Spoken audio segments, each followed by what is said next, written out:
tinggi, termasuk mengembangkan bagaimana kreativitas mereka bisa terbangun dengan baik. Nah, kalau saya mengutip ini, kira-kira keterampilan atau kebutuhan dunia yang sedang berkembang ini ternyata memang yang paling tinggi adalah dituntut tenaga-tenaga yang mampu tidak hanya mengandalkan fisik, tetapi tenaga yang mampu menyelesaikan permasalahan terhadap masalah yang ada di lapangan. Nah, untuk memecahkan permasalahan, maka kurikulum yang kita susun di perguruan tinggi itu sebaiknya kurikulum yang sifatnya kontekstual. Tidak hanya pelaksanaan dalam pembelajaran, tetapi item-item kurikulum kita itu harus kontekstual. Kontekstual di sini bisa konteks waktu dan konteks tempat. Artinya kalau konteks waktu ada perkembangan-perkembangan baru apa? Saat kita bicara politik ada perkembangan baru apa? Saat kita bicara tentang spasial ada perkembangan teknologi apa misalnya. Begitu juga bicara tentang masalah ekonomi, ada perkembangan baru apa, dan posisi Indonesia kira-kira pada posisi yang seperti apa. Itu menjadi pertimbangan-pertimbangan. Kita biasanya mengandalkan data untuk seperti ini, untuk merangkum bagaimana kurikulum kita itu bisa sesuai dengan kondisi lokal, tetapi juga mampu mengadaptasi hal yang sifatnya global. Nah, kalau kita bicara kurikulum, itu kita akan bicara kurikulum yang akan kita susun nantinya. Jadi nantinya, kalau tadi Bapak Ketua Jurusan tadi mengatakan bahwa di jurusan geografi Unsam ini dosennya masih baru. Tetapi saya mengacung jempol ya, dosen-dosen yang masih baru, tapi nanti sebentar lagi persentase dosen di sini itu persentasenya lulusan dokternya sudah banyak ya, lulusan dokternya sudah banyak, bahkan nanti bisa mengalahkan perguruan tinggi atau jurusan di perguruan tinggi lain yang selama ini sudah mapan. Saya melihatnya itu. Karena teman-teman yang banyak yang kuliah di Malang ini begitu nanti pulang ke Universitas Samudra itu menjadi tenaga-tenaga yang begitu diprosentase kalau istilahnya asesor Ban PT itu DTPS-nya sudah nilainya tinggi. Ya, sudah nilainya tinggi. Nah, sekarang bagaimana kurikulumnya? Nah, kalau kita menyusun kurikulum, itu kan kalau kita bicara bahwa nanti ada pengetahuan, keterampilan, dan sikap. Nah, bagaimana kita membagi kurikulum yang ada ini nanti, kurikulum yang ada nanti, apakah itu sifatnya kaitannya dengan penduduknya, kondisi wilayahnya, termasuk lingkungannya, dan seterusnya, itu kita deskripsikan ke dalam kurikulum dengan kita analisis bobot mata kuliah yang kita taruh di situ nanti lebih tinggi bobot pengetahuannya, lebih tinggi bobot keterampilannya, atau lebih tinggi kepada bobot sikapnya. Itu menjadi penting karena nanti akan menentukan capaian pembelajaran yang ada di situ. Capaian pembelajaran setiap mata kuliah itu. Nah, perbandingan itu menjadi penting karena termasuk di dalam merumuskan kurikulum itu nanti menentukan mata kuliah itu akan mempunyai bobot SKS berapa dan bobot jamnya berapa. Nah, itu kita perlu membahas seperti itu. Nah, sekarang di dalam merumuskan kurikulum, kita juga memperhatikan, kalau dulu perhatian kita lebih kepada monodisiplin, yaitu pendidikan geografi itu sendiri. Tetapi sekarang kita dituntut bahwa kurikulum kita juga kalau bisa itu mengandung multidisiplin. Ya, multidisiplin. Jadi nanti akan muncul mata kuliah misalnya keterkaitan antara lingkungan dengan ekonomi, keterkaitan dengan lingkungan dengan masyarakat misalnya, dan seterusnya. Kaitannya dengan bagaimana ketenaga kerjaan yang ada di suatu tempat, itu nanti kita munculkan di dalam suatu kurikulum. Bahkan dengan kurikulum merdeka yang kita rumuskan ini nanti, apa kurikulum kita, apakah mata kuliah kita, termasuk mata kuliah yang nanti akan menjadi menarik untuk diambil oleh perguruan tinggi lain. Sehingga contohnya di tempat kami ya, saya contohkan yang sekarang baru jalan, ada satu mata kuliah di prodi yang namanya manajemen digital. Pemasaran digital. Itu kemarin dari program yang lagi jalan dari perguruan tinggi lain, sejumlah 199 mahasiswa itu mengambil mata kuliah tersebut. Sehingga ini akan membutuhkan pengaturan tersendiri. Juga ada mata kuliah, kalau di fakultas kami di IPS itu juga kaitannya dengan pembelajaran sejarah digital. Ini kemarin termasuk yang juga diminati mahasiswa-mahasiswa dari perguruan tinggi lain. Nah, nanti prodi geografi yang ada di UNSAM ini juga dituntut untuk menyediakan mata kuliah yang tidak hanya diambil oleh mahasiswanya sendiri, tetapi menyediakan mata kuliah yang nanti akan diambil oleh mahasiswa dari perguruan tinggi lain. Kita tahu bahwa untuk kegiatan Kampus Merdeka kan ada 8 item ini. 8 item. Nah, bagaimana kita mengaitkan 8 item ini? Jadi misalnya kayak dengan magang, proyek di desa, kampus mengajar, bisa mengajar di SD, SMP, dan seterusnya. Yang ini kemarin juga sudah jalan. Pertukaran pelajar dan perguruan tinggi lain. Jadi kalau misalnya ini ada mahasiswa kita, nanti dia ngajar di SMP atau ngajar di SD, itu nanti kita ekuivalensikan dengan mata kuliah apa yang ada di dalam kurikulumnya teman-teman ini di UNSAM. Nah, kalau mengambil kelas dengan di perguruan tinggi lain, kira-kira nanti mau ngambil di mana? Mau ngambil di Malang atau mau ngambil di Makassar atau ngambil deket-deket aja di Medan misalnya. Nah, nanti seperti apa yang ini sama mahasiswa di sana. Kemudian ada juga melakukan penelitian, mulai penelitian di bawah pengawasan dosen. Bapak Ibu, ini memang perlu kebijakan. Jadi contoh kalau di tempat saya, ini beberapa mahasiswa sudah berhasil lulus dengan pada semester 7 tanpa melalui skripsi. Tetapi yang bersangkutan itu publikasi di jurnal ilmiah, minimal Sinta 2 ya. Sinta 2, Sinta 1, atau bahkan ada yang berhasil di jurnal internasional. Walaupun belum di Scopus, kemarin beberapa mahasiswa S1 sudah mendapatkan artikel di jurnal internasional itu melalui kegiatan riset bersama dosen ini. Kemudian kaitannya dengan kewirausahaan, ada proyek mandiri dan proyek kemanusiaan. Beberapa mahasiswa kami kemarin juga melakukan proyek kemanusiaan itu dari jurusan PPKN, kemudian di ekuivalensikan dengan mata kuliah KKN misalnya seperti itu. Jadi nanti teman-teman yang ada di sini mahasiswanya mau dibawa di mana dengan kegiatan Kampus Merdeka.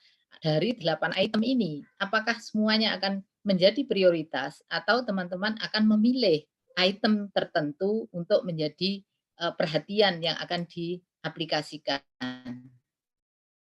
Nah, penerapan kurikulum Merdeka ini antara lain saya contohkan di prodi kami. Jadi saya kebetulan paling suka dengan pembelajaran. Contoh pembelajaran saya antara lain dengan menerapkan model service learning. Jadi misalnya service learning ini di lapangan dan beberapa mahasiswa saya bahkan menjadi volunteer di satu komunitas tertentu ya. saya sebut saja di komunitas Bakti Alam yang ada di Sendang Biru. Nah, itu yang seperti ini, kalau mereka menjadi volunteer di situ, itu kira-kira nanti kita ekuivalensikan di mata kuliah apa, itu harus menjadi pemikiran kita. Jadi ini kebetulan di Bakti Alam itu fokusnya adalah konservasi, antara lain konservasi hutan mangrove. Jadi ini misalnya mahasiswa kami mendampingi seperti ini kegiatan di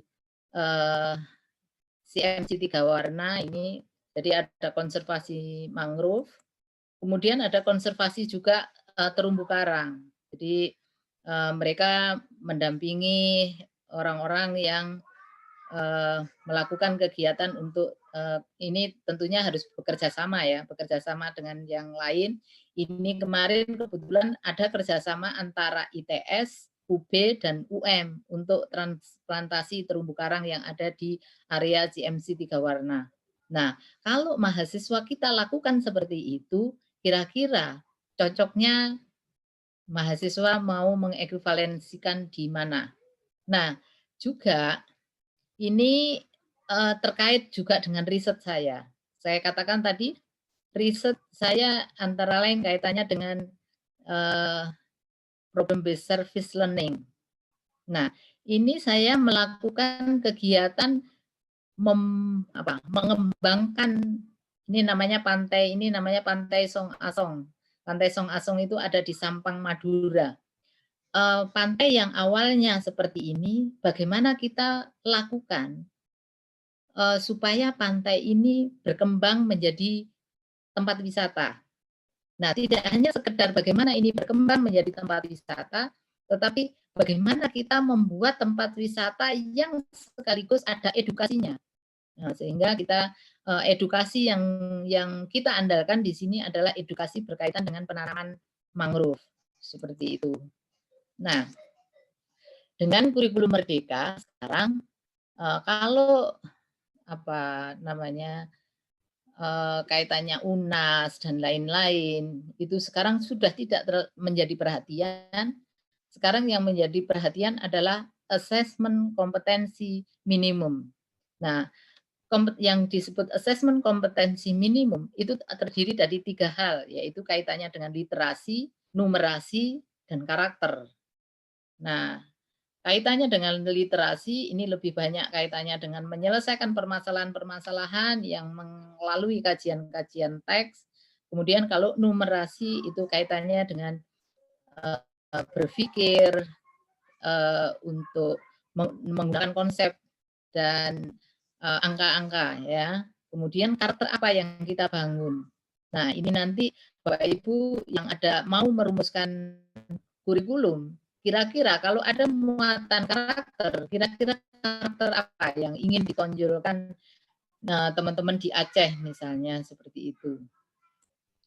Nah, tentunya saat kita mengembangkan kurikulum, itu sekaligus juga akan mengaitkan bagaimana nanti implementasinya. Di dalam melakukan implementasi, nanti apakah kita hanya akan menuntut literasi itu pada level mencari informasi, apakah sampai memahami informasi, bahkan dia mampu mengevaluasi dan merefleksikan apa yang dipelajari melalui apa yang dibaca. Nah, sekarang dengan pembelajaran yang sifatnya evaluasinya sifatnya hot, tentunya sampai pada level yang ketiga ini. Nah, sekarang bentuk penilaian di dalam pembelajaran. Kalau tadi UNAS di level SMA sudah tidak dipakai, saya kira kalau di perguruan tinggi bentuk-bentuk assessment seperti ini, apakah bentuk tertulis, atau lisan, atau performance, atau project, atau hasil pengamatan, kemudian portofolio yang merupakan beberapa kumpulan pekerjaan atau beberapa kumpulan project, bahkan penting juga melakukan penilaian diri sendiri. Saya sebagai dosen suka sekali melakukan penilaian kaitan dengan penilaian diri sendiri ini. Karena apa? Saat mahasiswa kita paham dengan kemampuan dirinya, dia akan lebih bisa objektif untuk kalau misalnya nanti dosennya memberikan penilaian, oh penilaian dosennya kok mengecewakan atau apa gitu. Nah ini tentunya saat mahasiswa menyadari bahwa dirinya itu kemampuannya segitu, maka tidak akan menuntut lebih. Nah, dari mata kuliah yang kita deskripsikan di dalam kurikulum kita dengan bentuk assessment seperti ini, kira-kira untuk mata kuliah yang ini cocok yang mana? Untuk mata kuliah ini cocok yang mana? Saya kira nanti Bapak Ibu dosen akan memilih sendiri jenis-jenis mata kuliah yang jenis-jenis penilaian yang ada di ini. Tapi sebelum kita menilai di dalam menerapkan kurikulum tidak terlepas dari model pembelajaran yang kita pakai. Ya, model pembelajaran yang kita pakai karena berbeda model pembelajaran itu kadang menentukan penilaian yang berbeda. Ini kebetulan model-model pembelajaran yang sudah sering saya lakukan ya, sudah sering saya implementasikan, termasuk diimplementasikan bersama mahasiswa.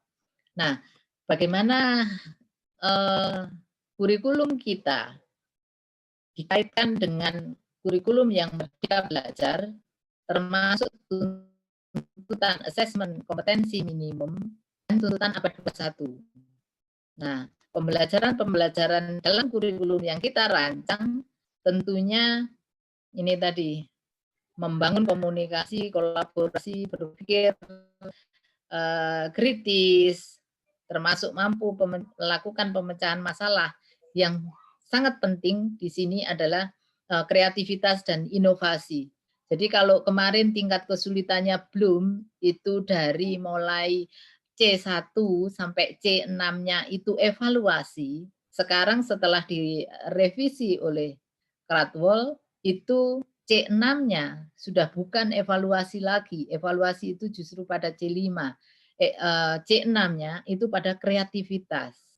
Sehingga di dalam kurikulum yang kita rumuskan, harapannya itu mampu membawa mahasiswa nanti itu mengembangkan kreativitas dan inovasinya dengan baik.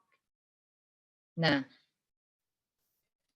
saya tidak tahu nanti di UNSAM akan ditata seperti apa kurikulumnya. Itu kebetulan kalau di UM sekarang ini dengan menggunakan pedoman yang baru sekarang, itu sangat memungkinkan mahasiswa itu lulus di semester 7. Ya, mahasiswa itu lulus di semester 7. Bahkan pada prodi tertentu itu sudah di atas 30% mahasiswanya lulus di semester 7. Jadi kalau dulu mahasiswa S3 itu boleh lulus di semester 6, sekarang semester 5 itu mahasiswa S3 itu juga sudah boleh lulus. Nah, bagaimana mengaplikasikannya dalam kurikulum itu seperti ini. Jadi pada semester 1, semester 2, semester 3 itu mahasiswa mengambil mata kuliah pokok atau mata kuliah inti di prodinya sendiri, ya, mata kuliah yang sifatnya dasar. Kemudian semester 4 itu sudah mulai boleh mengambil di prodi lain, gitu ya, boleh mengambil di prodi lain. Kemudian semester 5, semester 6 ini boleh mengambil di universitas lain atau melakukan magang atau melakukan ini praktek di sekolah atau melakukan riset bersama dosen atau menjadi tadi terkait dengan kegiatan volunteer di luar yang nantinya bisa diekuivalensikan dengan mata kuliah KKN, bahkan bisa diintegrasikan antara KKN, KPL, dan tugas akhir. Sehingga itu bisa memperpendek masa studi mahasiswa. Nah, ini yang diambil di luar kan 2 semester, sekitar 40 SKS yang diambil di prodinya sendiri, ya di perguruan tingginya sendiri, tetapi di luar prodi itu bisa 1 semester atau 20 SKS. Ada pemikiran seperti ini Bapak Ibu yang kemarin sering terlontar di dalam diskusi di tempat saya. Kalau seandainya, ya, kalau seandainya mahasiswa itu kepinginnya kalau lulus itu dia pinter bahasa Inggris. Sehingga dia akan mengambil banyak mahasiswa dari fakultas-fakultas lain akan mengambil di fakultas sastra terutama di jurusan bahasa Inggris. Nah, tentunya dosen bahasa Inggris akan kewalahan. Nah, bagaimana cara mengaturnya? Nah, ini supaya rasio di tempat rasio di tempat yang diambil tadi antara dosen dengan mahasiswa juga masih memadai seperti itu. Jadi misalnya di tempat kami kalau di geografi itu juga beberapa mahasiswa dari fakultas teknik, terutama teknik sipil yang mau mengambil kaitannya dengan masalah lingkungan, dia bisa ngambil di tempat kami. Atau mahasiswa kami ngambil di kimia misalnya untuk mengambil mata kuliah kimia lingkungan misalnya. Atau mata kuliah teman-teman di biologi yang memetakan tentang kaitannya dengan botani tanaman-tanaman itu dia juga mengambil bahkan kolaborasi riset dengan kami yang ada di jurusan geografi. Seperti itu. Ada banyak kolaborasi yang bisa kita lakukan. Nah, ini memang setiap mata kuliah di dalam merumuskan kurikulum itu tidak bisa sendiri-sendiri, tetapi perlu ada bagaimana pendapat kaitannya kalau di geografi, pendidikan geografi, ada apa sih yang harus diperhatikan dari P3GI barangkali, kemudian ada visi misi, visi keilmuannya pendidikan geografi dan seterusnya itu juga menjadi perhatian sehingga nanti CPL-nya yang meliputi seperti yang saya katakan tadi sikap, pengetahuan dan keterampilan ini menjadi sesuatu yang sifatnya utuh, termasuk mana materi mata kuliah yang perlu mendapat pendalaman yang penuh dan mana mata kuliah yang mendasari untuk mata kuliah yang lain sebelum masuk ke RPS dan yang lain-lain. Nah, ini memang memerlukan perhatian yang serius, termasuk mata kuliah keuniversitasan yang diberlakukan di Universitas Samudra, Universitas Samudra. Ini tentunya bisa beda dengan mata kuliah yang ditentukan di Universitas Negeri Malang misalnya. Kemudian mata kuliah kefakultasan, ya, dan bisa juga sedikit berbeda antara yang ada di UM dengan di Universitas Samudra misalnya. Atau mungkin sama, bisa juga. Nah, ini hal-hal yang perlu mendapat perhatian dulu sebelum kita menjabarkan ini. Kemudian kira-kira kita mau berapa SKS? Itu juga ada hal-hal yang perlu kita sepakati di awal. Mahasiswa kita mau lulus berapa SKS? Mau lulus 140 SKS kah? Atau bahkan 150 SKS? Nah, ini perlu pengkajian tersendiri. Nah, ini mata kuliah transdisipliner yang di geografi yang saat ini bisa diambil mahasiswa dari tempat lain, ya. Geografi lingkungan, pengembangan wilayah, kemudian ada pembelajaran spasial, pengembangan bahan ajar digital dan seterusnya. Ini mata kuliah maksudnya mata kuliah transdisipliner yang bisa diambil oleh mahasiswa dari prodi lain termasuk dari perguruan tinggi lain. Nah, nanti di tempat Bapak Ibu mata kuliah apa yang disediakan. Nah, saat kita merumuskan kurikulum merdeka Bapak Ibu yang diterapkan di UM saat ini masih dalam tahap uji coba. Ini yang kemarin dapat hibah dari Belmawa. Itu antara prodi yang satu dengan prodi yang lain itu mempunyai perhatian-perhatian yang berbeda. Ini saya contohkan kalau misalnya nomor 7 ini Kebetulan dari 10 prodi yang kemarin memenangkan hibah di UM, itu 3 dari Fakultas Ilmu Sosial. Yaitu yang pertama kewarganegaraan, ini lebih tekanannya pada item-item di kurikulumnya itu sendiri yang menjadi fokus, tetapi kalau di prodi sosiologi itu lebih perhatiannya pada bagaimana mata kuliah yang ada itu mampu membangun desa-desa yang ada di Jawa Timur. Sehingga ada slot mata kuliah yang arahnya ke lapangan karena mereka langsung action membangun desa di lapangan. Kemudian yang prodi IPS itu lebih pada memfasilitasi dalam pengembangan pengetahuan yang menggunakan digital. Ini yang perhatiannya di IPS. Itu nanti di tempat Bapak Ibu seperti apa. Ini yang bisa saya sampaikan, barangkali nanti Bapak Ibu bisa kita diskusikan kalau ada hal-hal yang mungkin perlu kita diskusikan. Ya, mohon maaf sampai di sini dulu materi saya. Saya kembalikan ke moderator. Baik, terima kasih atas materi yang luar biasa dari Bu Sumarmi.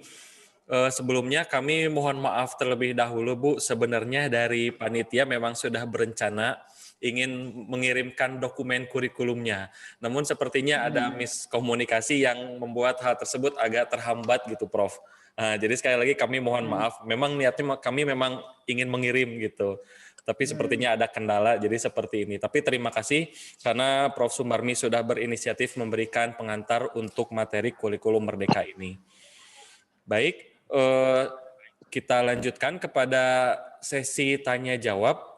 Barangkali dari Bapak Ibu dosen yang ingin bertanya, saya persilahkan.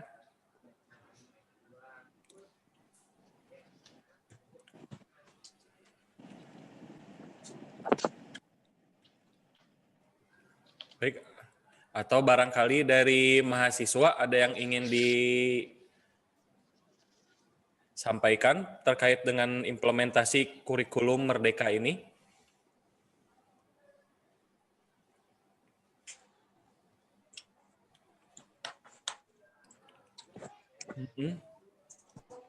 Nanti kalau draft kurikulumnya sudah ada di luar jam ini, boleh nanti besok atau kapan dikirimkan ke saya, mungkin saya bisa kasih masukan langsung di dokumennya. Oh iya, baik Bu. Terima kasih Bu kalau seperti itu Bu. Nanti insya Allah kami kirimkan. Ya.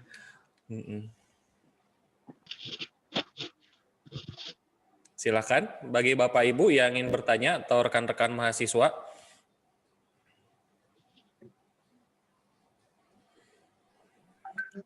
Mungkin sambil menunggu ya.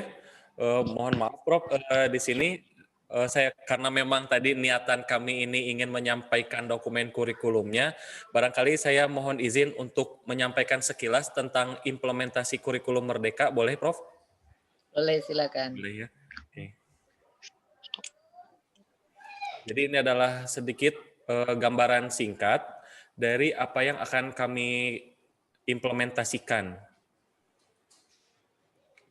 Mohon izin share screen sebentar. Baik, jadi Bu Sumarmi dan hadirin sekalian. Ya, jadi ini adalah sedikit profil dari implementasi kurikulum Merdeka Belajar Kampus Merdeka. Jadi di sini kami melakukan beberapa penyesuaian dari mulai visi misi sampai pelaksanaan, Bu. Gitu. Jadi karena memang kan kurikulum Merdeka ini adalah sesuatu yang baru bagi kami sehingga kami melakukan beberapa penyesuaian. Nah, penyesuaian yang pertama di sini adalah pada visi misi. Nah, jadi visi misi yang kami buat di sini visi misi yang berbeda dibanding yang waktu awal akreditasi kemarin, waktu tahun 2017.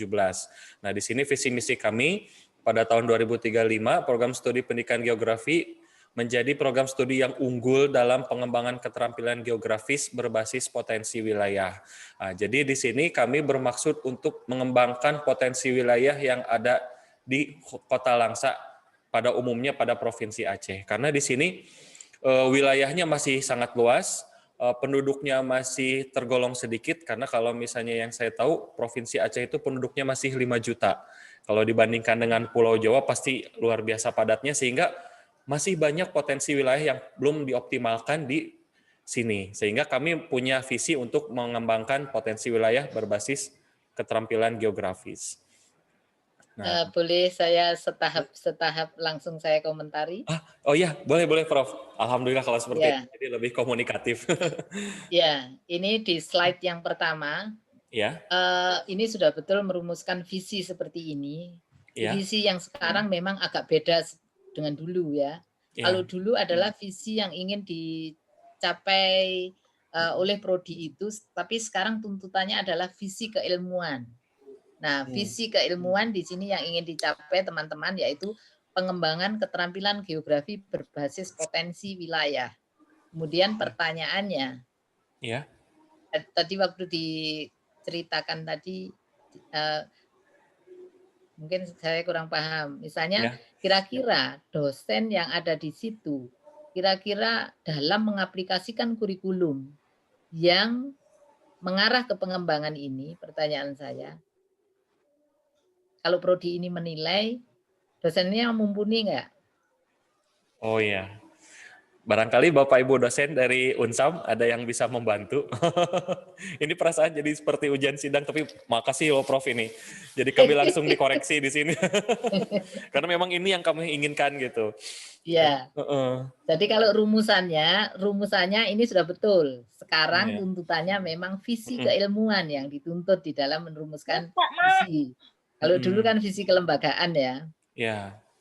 Ya. Mm-mm. Nah, sekarang kemudian kalau dikaitkan lagi, ini sudah didukung oleh dosen yang mumpuni belum? Ya. Kalau misalnya dilihat dari ini Bu ya, kualifikasi pendidikan di sini kan masih mayoritas S2, Prof. Nah, alhamdulillah baru satu yang doktor, itu Doktor Furkan. Insya Allah Bu Rona menyusul jadi 2. Jadi kalau misalnya dibilang Ya. dosen mumpuni yang keahliannya ya baru 2, sisanya masih S2 gitu, Prof. Nah, Mm-mm. terima kasih jawabannya.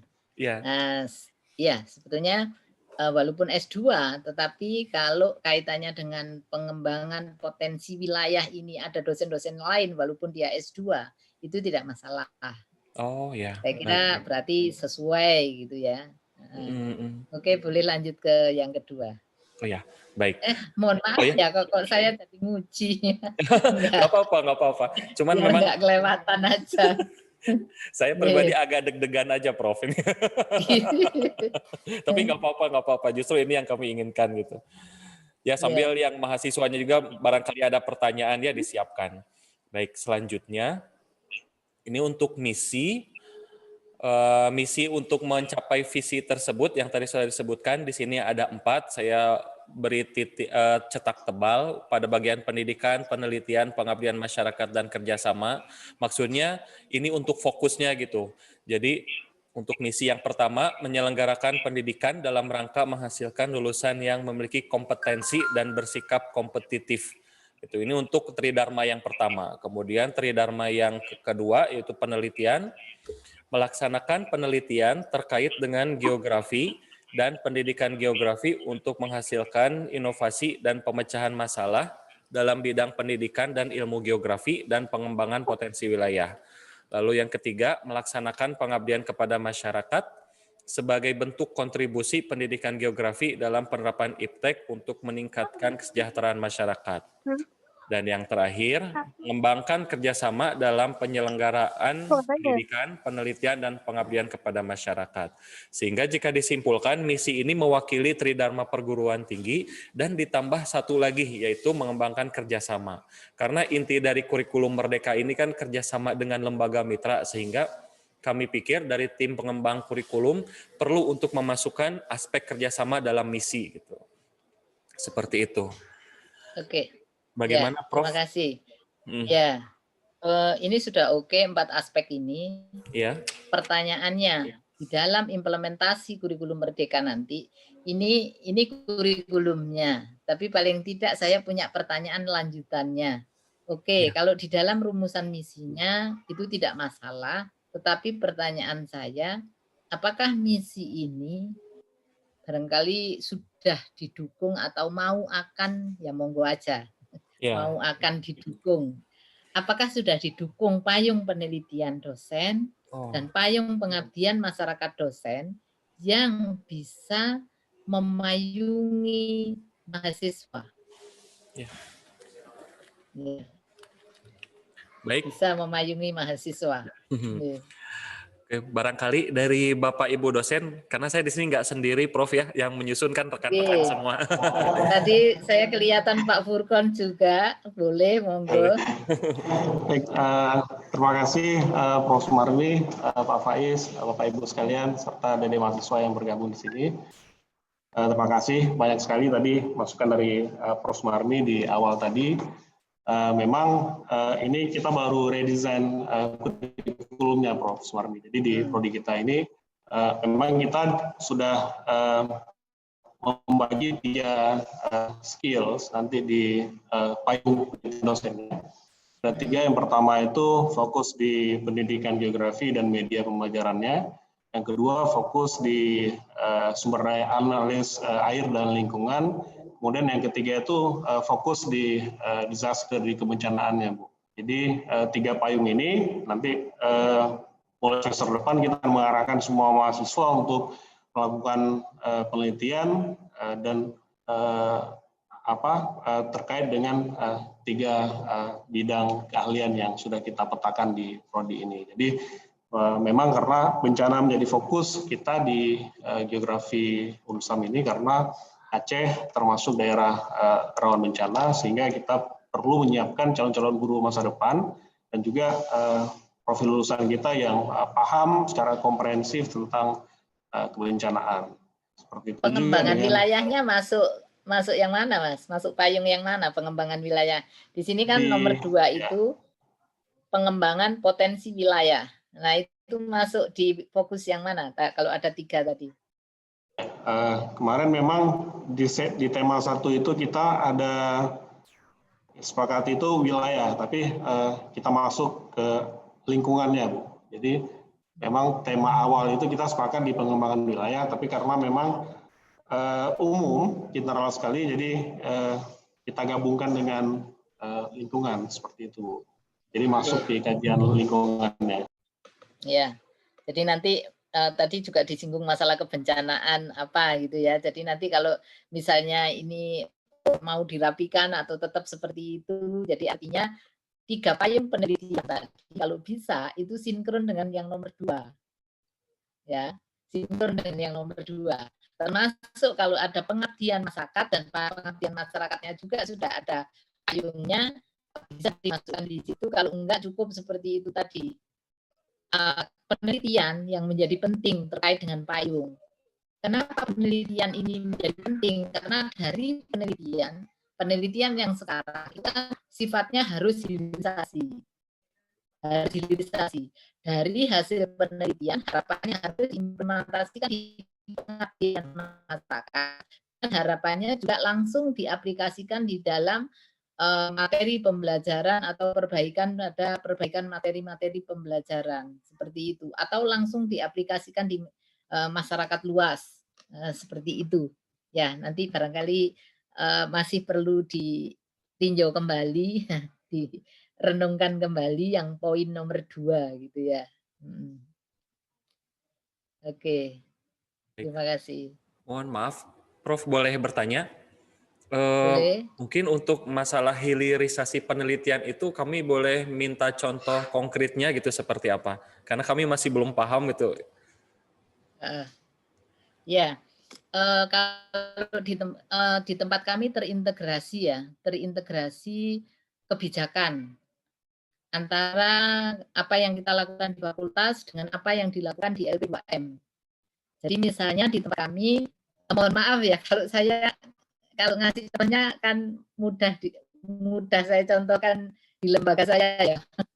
Ya, nggak apa-apa. Mudah-mudahan kami bisa mengikuti jejak di Malang, Bu. Iya.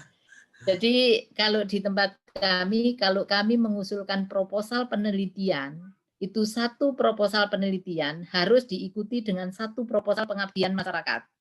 Tapi satu proposal pengabdian masyarakat ini tidak boleh lepas sama sekali dengan judul proposal penelitian. Ya, jadi harus sinkron. Jadi seperti saya contohkan tadi di PowerPoint saya yang saya lagi nanam bakau di Sampang tadi, itu saya lakukan penelitian di Madura, lakukan penelitian di sana, kemudian pengabdian masyarakat saya itu ada di sekolah di dekat penelitian itu. Jadi itu jadi satu paket. Kemudian dari situ saya mengaplikasikannya juga hilirisasinya ke ke bahan ajar. Sehingga saya punya buku saya yang judulnya tentang pembelajaran kaitannya dengan experiential learning berbasis hutan mangrove. Nah, seperti itu. Jadi ini artinya hilirisasi dari penelitian saya pengabdian masyarakat, termasuk saya gunakan ke penyusunan monograf untuk bahan ajar kuliah, seperti itu. Itu kebijakan di tempat kami. Jadi kalau mengusulkan penelitian itu sudah langsung luarannya apa? Target luarannya apa? Nah, luarannya apa itu mesti reviewer itu mengarah ke situ. Karena saat mengusulkan proposal itu sudah harus tahu range-nya universitas. Seperti itu. Itu yang namanya hilirisasi. Ya. Oke, baik. Terima kasih atas jawabannya, Prof. Termasuk saya tambahkan sekali lagi, dalam satu penelitian dosen itu minimal wajib melibatkan itu 2 mahasiswa, minimal. Boleh 4 mahasiswa, boleh 6 mahasiswa, tapi minimal 2 mahasiswa. Nah, 2 mahasiswa ini risetnya mahasiswa ini kalau bisa sinkron dengan risetnya dosen itu tadi. Itu artinya menerapkan visi ini harus dibarengi dengan kebijakan. Baik. Barangkali Bapak Ibu ada yang ingin ditanyakan tentang hilirisasi penelitian, payung penelitian, ataupun tadi yang di awal tentang kualifikasi dosen untuk bidang keahlian. Baik, saya lanjutkan. Kemudian untuk yang selanjutnya, setelah memaparkan visi, misi, di sini ada tujuan. Tujuan dari program studi pendidikan geografi Universitas Samudra adalah menghasilkan lulusan yang berakhlak mulia, memiliki kompetensi, bersikap kompetitif, dan berjiwa profesionalisme. Kemudian yang kedua, menghasilkan inovasi dan terpecahkannya masalah dalam bidang pendidikan dan ilmu geografi, dan memberikan alternatif bagi pengembangan potensi wilayah. Kemudian yang ketiga, memberikan kontribusi dalam memecahkan permasalahan dan menerapkan IPTEX untuk meningkatkan kesejahteraan masyarakat akademik dan masyarakat umum.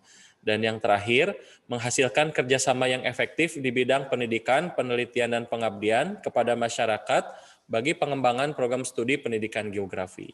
Jadi jika kita simpulkan antara tujuan dengan misinya ini kami sudah buat secara relevan, di mana poin satunya 2, 3 untuk Tridharma perguruan tinggi, dan yang keempatnya itu adalah untuk aspek kerjasama.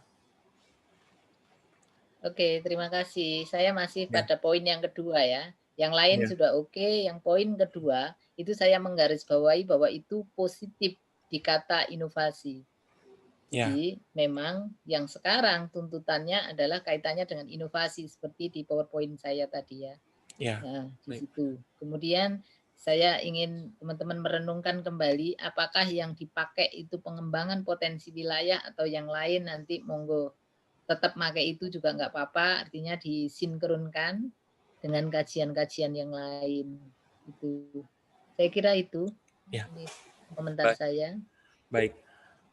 Mohon maaf, Bu, saya mau tanya lagi, Bu ya.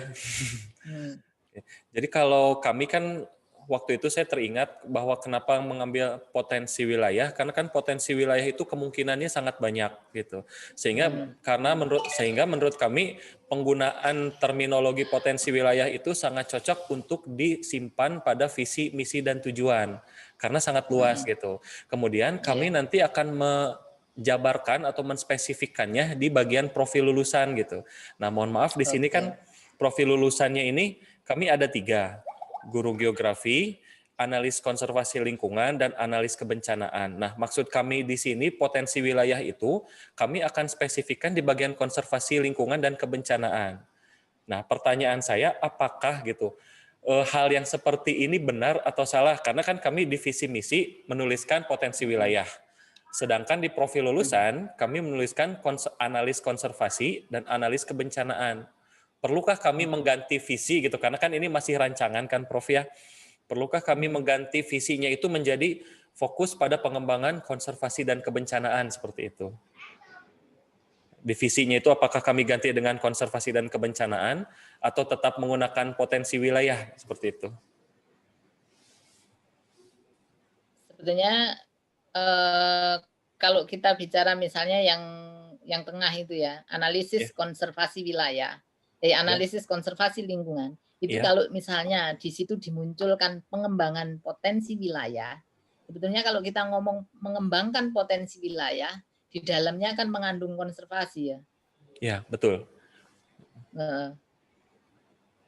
Jadi tergantung teman-teman mau pakai yang istilah yang mana gitu yang untuk mensinkronkan itu. Maksudku biar profilnya tidak tiba-tiba gitu loh. Tiba-tiba ada analisis kebencanaan, tiba-tiba ada analisis konservasi gitu. Ya. Jadi kalau kita mau mengembangkan suatu wilayah sebagai payung besarnya, itu nggak apa-apa. Tapi paling tidak di situ juga ada disinggung gitu. Oh, berarti mungkin sebaiknya di bagian visi misi kami sisipkan konservasi dan kebencanaan begitu ya, Prof ya? Bisa seperti itu atau di sininya yang ada kata wilayah itu ada di sini juga ada kalau di profil lulusannya ini ya. Tetap menggunakan potensi wilayah, potensi pengembangan potensi wilayah. Ada bilang di sini. Oke. Baik, terima kasih. Barangkali Bapak Ibu, saya tanya sekali lagi, mungkin setiap sesi biar interaktif. Saya tanya lagi, barangkali Bu Ayu Suciani atau Pak Furkan dan rekan-rekan mahasiswa yang lain ada pertanyaan? Mohon maaf, Prof. Izin bertanya, Prof. Saya boleh. Prof. Oh, Pak Ramdan. Silakan. Mau kangen sama Prof lagi nih, Prof. Iya. Saya juga kangen Mas Ramdan nggak ketemu-ketemu.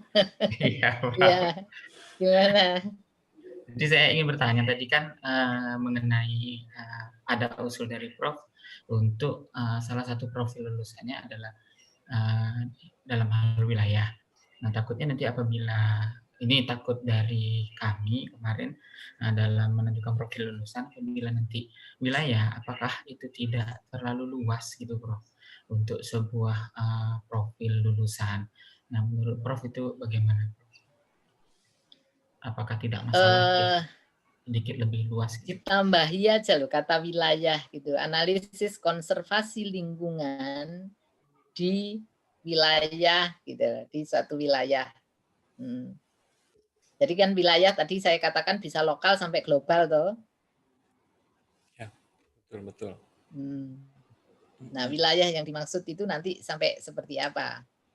Kebencanaannya kan juga kebencanaan cenderungnya kebencanaan kalau tadi Mas Furkan mengatakan Aceh itu sangat rentan dengan kebencanaan ini. Yang diinginkan kan juga kebencanaan yang ada di area situ toh, yang sifatnya kontekstual. Toh ya. Tidak misalnya analisis konservasi lingkungan yang ada di Malang itu kan teman-teman nggak akan sejauh itu toh ya. Oke. Baik. Bagaimana Pak Ramdan? Barangkali ada tanggapan lagi? Terima kasih, Prof. Sudah terjawab. Berarti nanti profil lulusannya lebih. Nanti mungkin kalau sudah sampai ke detil-detil nganunya itu mungkin saya bisa lihat. Nah ini saya harus lihat utuh gitu loh ya. Lihat utuh sampai ke deskripsinya mungkin. Nanti saya bisa lihat. Dikit mungkin Bu Prof. Izin. Ini orang dari jauh ini. Dari jauh nih, dari Nusa Tenggara Barat. Dari Lombok, dari jauh ini. Dari ujung timur ke ujung Utara Barat. ini. Ya. Gimana Pak Jun? Iya, sedikit hanya ya masukan saja mungkin terkait dengan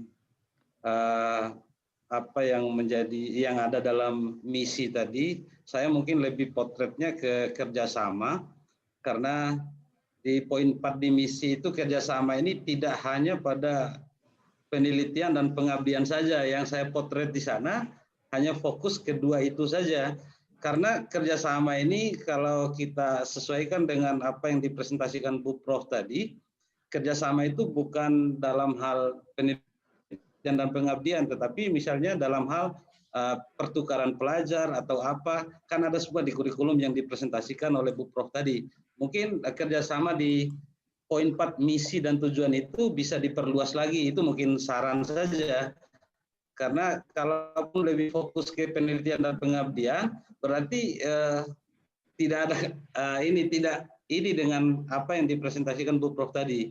Itu saran. Karena kalau lebih fokus ke itu saja, berarti kita mau kerjasama dengan misalnya untuk kuliah lapangan di desa mana ataupun di kecamatan mana kita jalin kerjasama, ataupun di dinas mana kita lebih ke arah penelitian dan pengabdian. Tapi untuk membuka ruang kerjasama yang lain itu mungkin bunyi kerjasamanya di misi dan tujuan ini harus secara global. Itu mungkin masukan dari saya untuk teman-teman.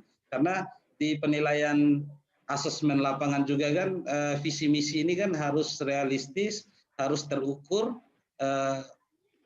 Itu mungkin ada biasanya ada di poin-poin visitasi itu ada dia.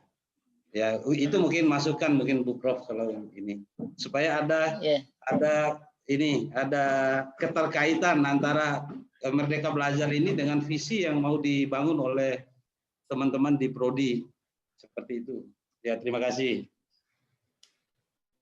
Ya, terima kasih Pak Jun. Ini rupanya tim penyusun kurikulum ini termasuk ahli menyusun borang ini rupanya.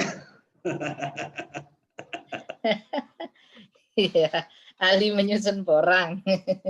Ya, saya kira bisa aja nggak masalah juga menurut saya. Mau diperluas monggo, mau pada 3 item kerjasama bidang pendidikan, penelitian, pengabdian, itu saya kira kalau memang teman-teman orientasinya semoga aja nanti prodi ini menjadi prodi yang unggul gitu pada visitasi berikutnya. Saya kira itu juga sudah memenuhi kriteria untuk menjadi prodi unggul 3 item itu. Hanya saja kan sifatnya mau penelitian dalam negeri atau luar negeri, mau pengabdian dalam negeri atau luar negeri, itu aja yang membedakan. Termasuk pendidikan juga seperti itu. Jadi ini beberapa mahasiswa kami yang di sini kalau misalnya mereka melakukan KKN di Malaysia atau melakukan apa, itu berarti sudah mulai loncat antar negara seperti itu. Ya, moderator monggo. Baik, terima kasih atas tanggapannya dari Bapak Jun tadi dan juga dari Bu Prof Sumarmi. Baik, setelah dari tujuan dan profil lulusan, di sini saya akan memaparkan body of knowledge-nya. Nah, jadi body of knowledge ini ya barangkali ada kesalahan konsep atau apa seperti itu, Prof. Jadi di sini kami menggambarkannya adalah pendidikan geografi, di mana di bawah sini ada konsep dasar atau mungkin filsafat keilmuan, mungkin istilah lebih tepatnya. Filsafat keilmuan geografi yang menjadi dasar dari semua ilmu, dari semua bagian praktis geografi. Kemudian di atasnya ini adalah geografi fisik, manusia. Nah, kemudian kami sisipkan 2 tema yang akan menjadi profil lulusan kami. Nah, kenapa kami menyisipkan di body of knowledge ini? Karena kami bermaksud untuk mendukung profil lulusan yang ada di sini. Seperti itu. Sehingga nanti dari setiap mata kuliah yang akan kami rancang, itu akan ada nuansa konservasi dan kebencanaannya, dengan tujuan untuk memperkuat profil lulusan mahasiswa kami. Lalu setelah itu di sini di atasnya bentuk bagian teknisnya adalah metodologi penelitian geografi, termasuk di dalamnya itu seperti PJ dan SIG. Jadi kami beranggapan bahwa PJ dan SIG itu adalah tools, alat bagaimana kita untuk mengumpulkan, mengolah, dan menyajikan data geografis. Sehingga kami nggak menyebutkan secara eksplisit untuk SIG dan PJ ini, tapi sudah termasuk dalam metodologi penelitian geografi.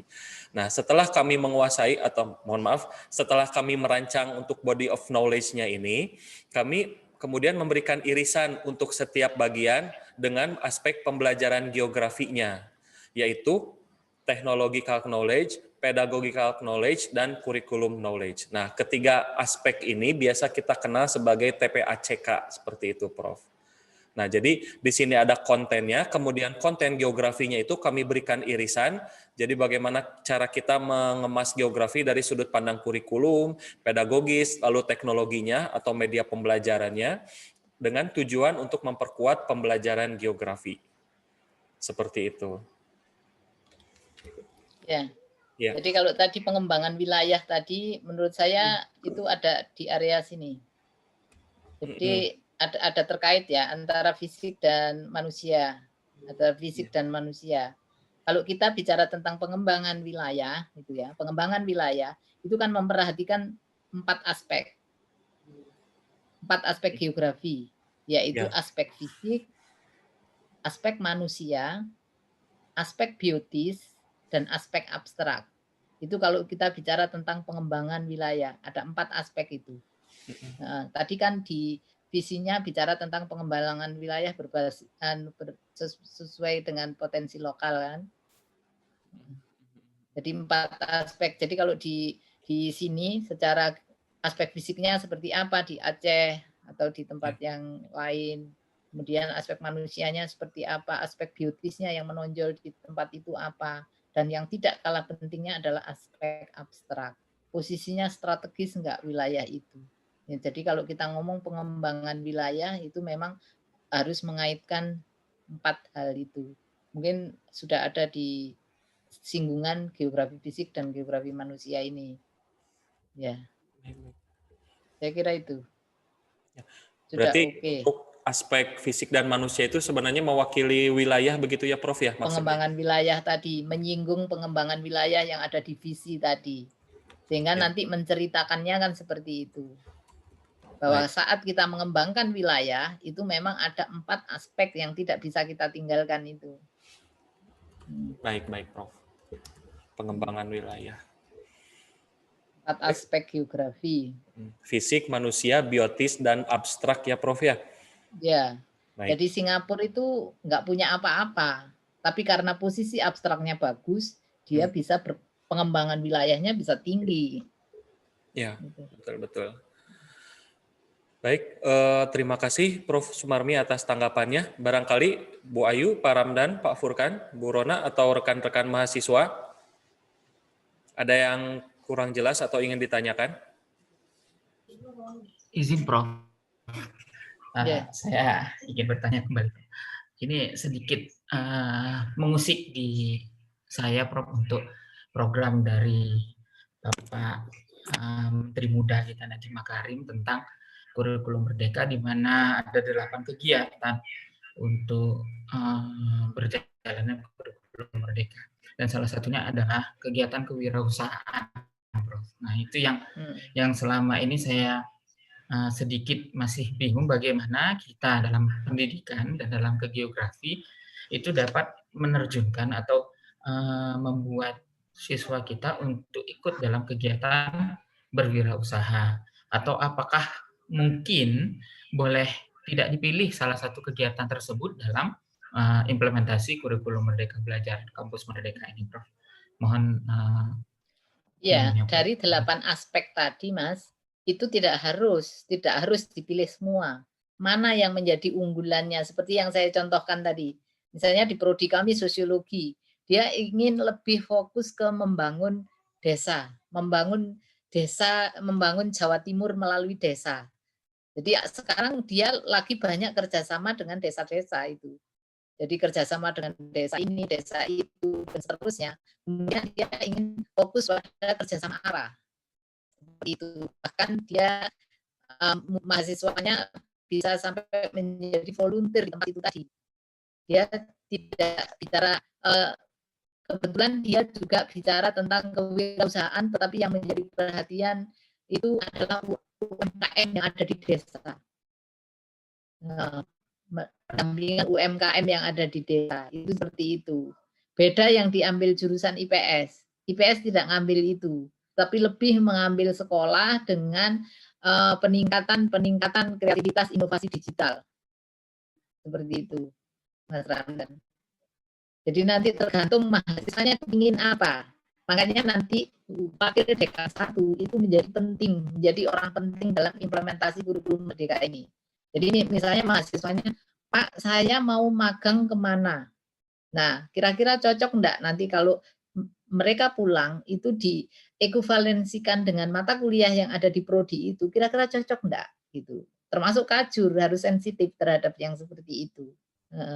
Menjadi orang penting untuk tempat konsultasi seperti itu. Jadi implementasinya gitu, Mas. Namun apakah tetap harus ditawarkan, Prof? Ditawarkan, mata kuliah ditawarkan.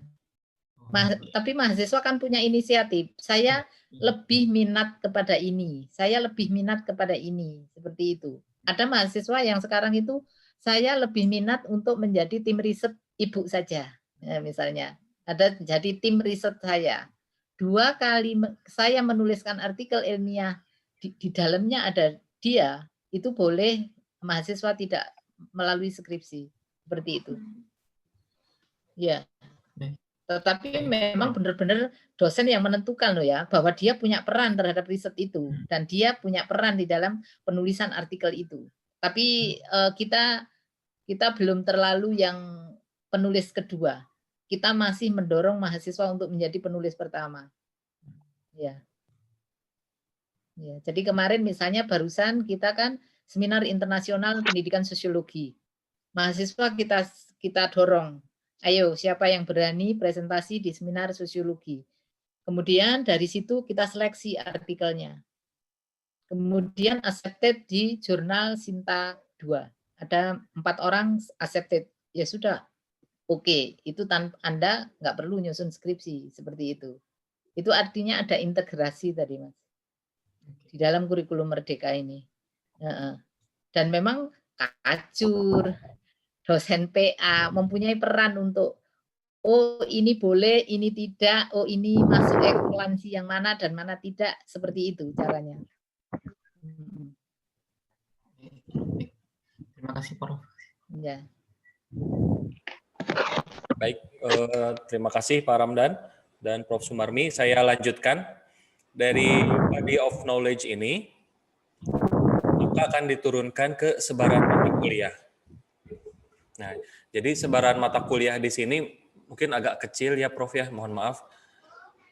Nah, jadi di sini seperti yang sudah saya tadi paparkan bahwa profil lulusan konservasi lingkungan dan kebencanaan itu akan mewarnai sebaran mata kuliah. Mungkin jadi di sini mata kuliahnya itu kami kelompokkan untuk profil lulusan dengan warna pink, ini merah muda, ini untuk geografi, mata kuliah kependidikan, kemudian yang berwarna biru, analis konservasi lingkungan, mohon maaf ada kata air, kemudian yang kuning, yang ketiga ada analis kebencanaan. Kemudian di sini jika dilihat ada panah yang horizontal. Panah yang horizontal ini menunjukkan sebaran mata kuliah secara horizontal, menunjukkan kedalaman mata kuliah. Bisa diperhatikan di sini bahwa dari semester 1 hingga ke semester 8 itu mata kuliahnya semakin spesifik. Sehingga di sini akan menentukan mata kuliah prerequisite atau prasyarat. Jadi secara sederhana bagi mahasiswa yang belum tahu, mata kuliah prerequisite ini adalah mata kuliah yang harus kita ambil untuk mengambil mata kuliah yang setelahnya. Jadi jika di sini ada geomorfologi, ada mata kuliah geografi sumber daya alam, geografi di semester 2, maka geografi sumber daya alam ini sebelum mahasiswa mengambil mata kuliah ini, maka mahasiswa wajib lulus dari mata kuliah geomorfologi umum. Seperti itu. Sehingga dari semester 1 hingga semester ke-8, keahlian mereka itu akan semakin spesifik. Nah, kemudian yang keduanya, sebaran mata kuliah secara vertikal menunjukkan keluasan mata kuliah. Setiap semester mendukung 3 profil lulusan. Jadi jika diperhatikan dari semester 1 sampai semester 8 itu sudah pasti ada 3 warna. Ada warna pink, ada warna biru muda, ada warna kuning. Nah, di sini menunjukkan bahwa setiap semester itu sama-sama mendukung terhadap 3 profil lulusan. Adapun mata kuliah yang berwarna ungu, ini adalah mata kuliah keterampilan geografisnya, dan mata kuliah yang berwarna putih, yang transparan ini adalah mata kuliah umum.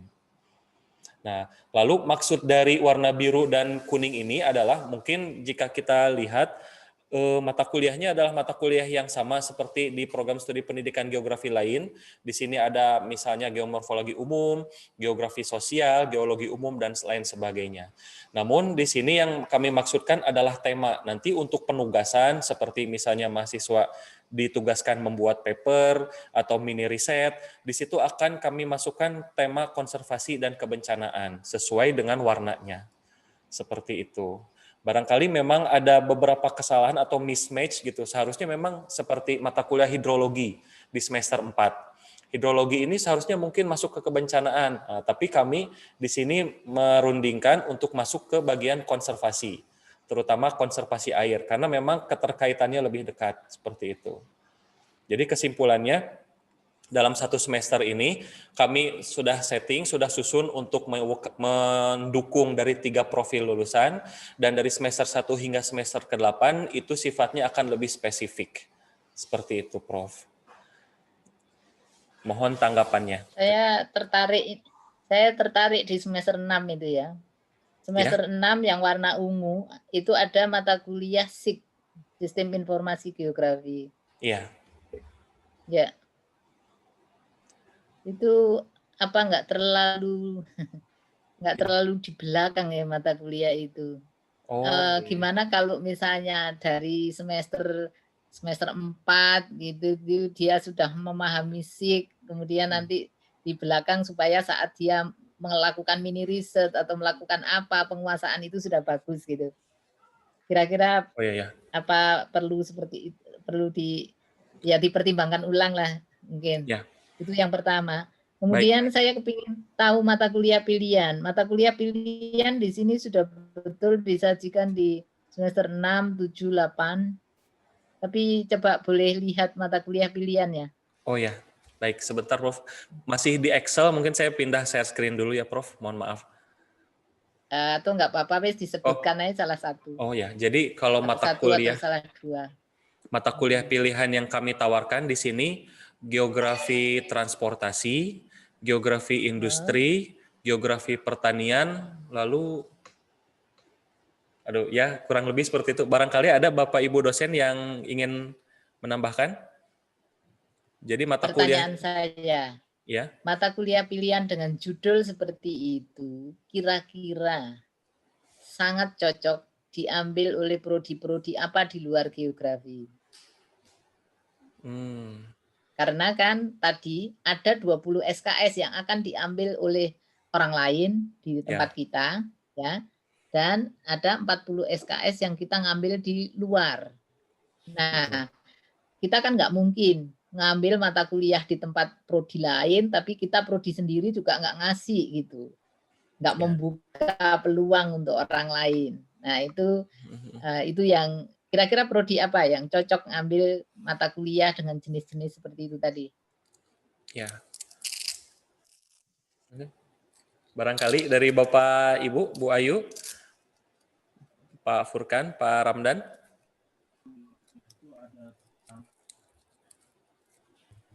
Mohon maaf Bu, saya coba untuk jawab. Ya.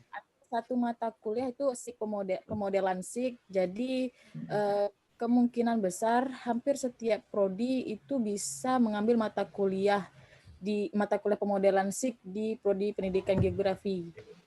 Contoh, ya itu mata kuliah pilihan ya? Ya Bu, pilihan. Oke.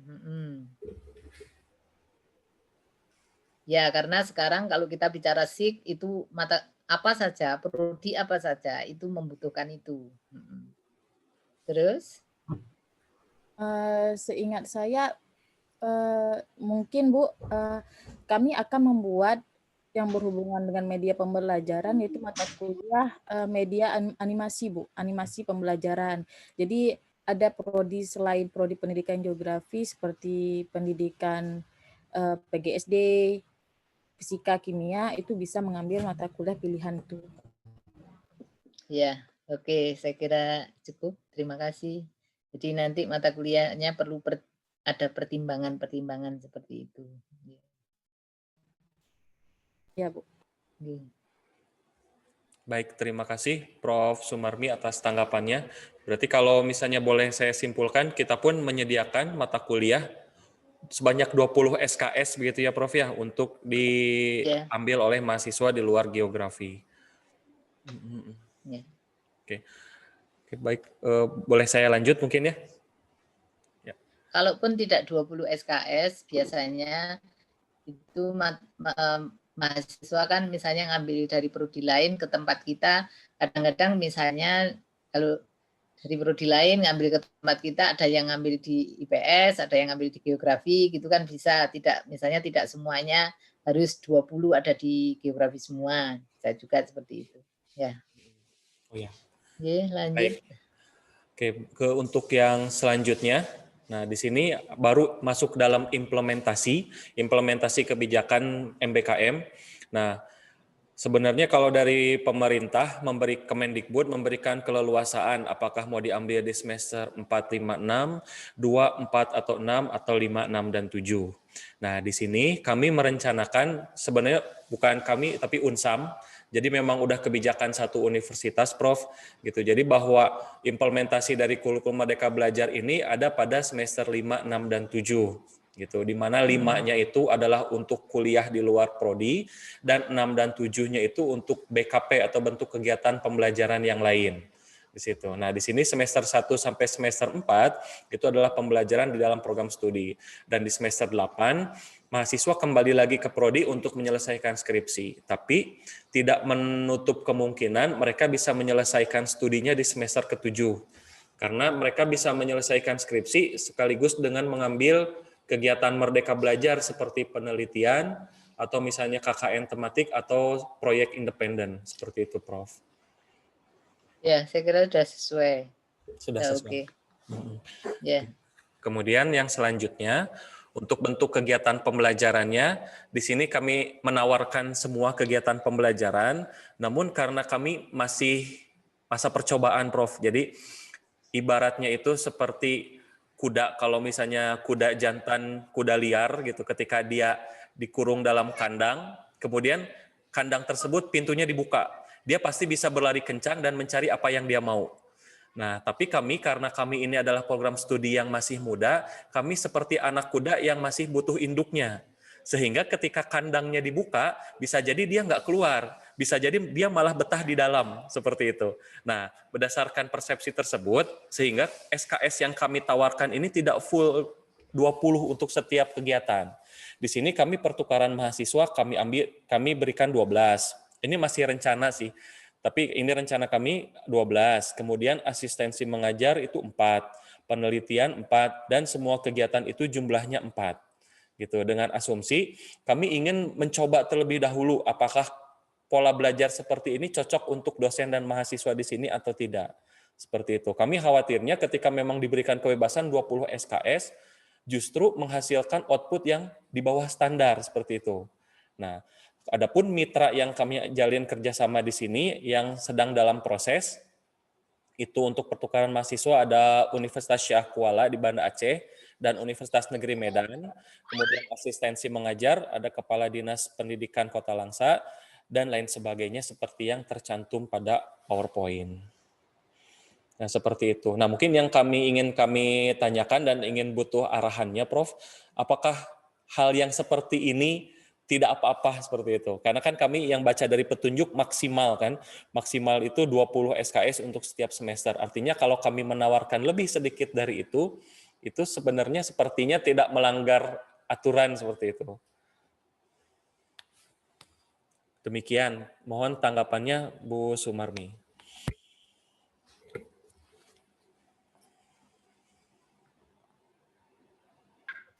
Ya, seperti yang saya sampaikan waktu bicara sama Mas Ramdan tadi, memang teman-teman punya gini ya, punya kerjasama. Misalnya punya kerjasama dengan penanggulangan bencana daerah Kota Langsa.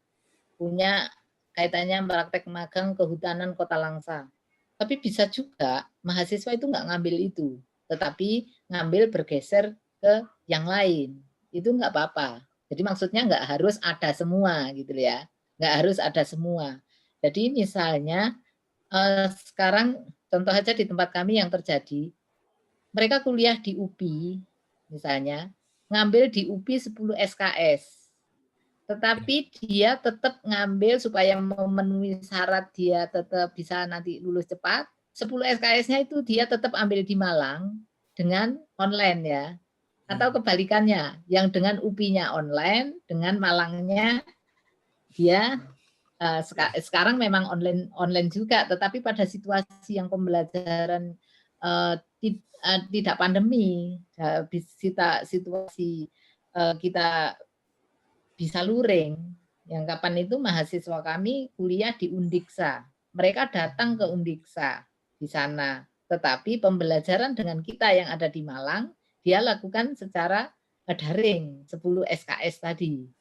Sehingga dia walaupun dia ada di sana tetap bisa ngambil maksimal sejumlah 20 SKS yang dia inginkan misalnya.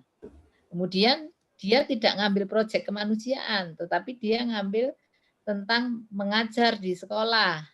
Nah, saat dia mengajar di sekolah, dia sekaligus melakukan riset sehingga nanti skripsinya sudah langsung jadi. Otomatis kan yang kemanusiaan ini magang praktek kerja juga dia nggak ikuti, kewirausahaan nggak diikuti kan gitu lah.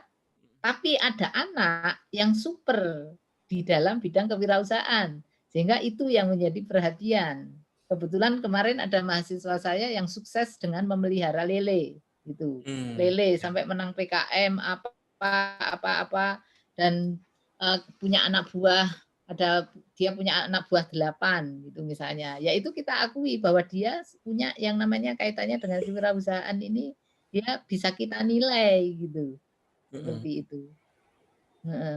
Jadi nggak harus 8-8-nya terisi semua, nggak apa-apa. Ya. Kira-kira yang menjadi fokus yang mana gitu. Tapi kalau terpaksa, semuanya diratani ya monggo aja. Ya, karena kami kan kemarin asumsinya memang harus menawarkan semua, tapi kalau semuanya 20 SKS rasanya berat gitu untuk mempersiapkannya, sehingga kami memutuskan kita cicil dulu sedikit-sedikit seperti itu, Prof. Iya, jadi bisa dengan cara online tadi Mas, bagian pakai. Mungkin kami akan mengikuti, saya pribadi baru terpikir seperti itu, Prof. Saya pikir kalau lagi pertukaran mahasiswa nanti bolak-balik gitu dari UPI ke Malang kan. Iya. Tapi bisa online salah satu ya, Prof ya? Ya, online. Di tempat kami kalau mahasiswa yang geografi murni itu kebetulan mereka ngambil mata kuliah kartografi, mata kuliah geologi pertambangan itu di ITB, mereka juga boleh melakukan online dengan pendampingan kita.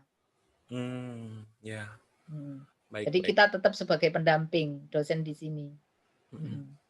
Baik. Oke, baik. Terima kasih, Prof. Barangkali Bu Ayu, Pak Furkan, ada pertanyaan? Nanti orang dari Malang.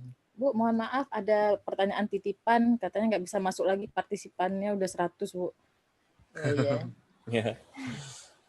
Ya, jadi ada pertanyaan ketika pertukaran pelajar misalnya dari contohnya saja dari Unsam ke Malang, dia pernah punya mahasiswanya dapat tugas itu setingkat magister gitu, Bu. Jadi istilahnya Unsam aja masih S1, ketika pertukaran pelajar dapat tugas setingkat S2 ketika pertukaran pelajar UM. Itu apakah ada solusi gitu?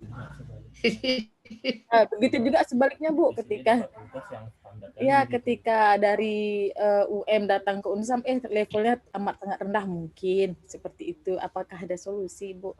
Itu titipan pertanyaan. Itu masing-masing perguruan tinggi ada kebijakannya sendiri-sendiri ya, Mbak. Jadi kalau Mbak Ayu mungkin misalnya di UNES punya kebijakan sendiri, di UM punya kebijakan sendiri, di UPI punya kebijakan sendiri. Maksudnya contoh aja misalnya kebijakan. Misalnya mahasiswa UNES boleh ngambil keluar kalau dia sekarang kan posisinya akreditasinya A.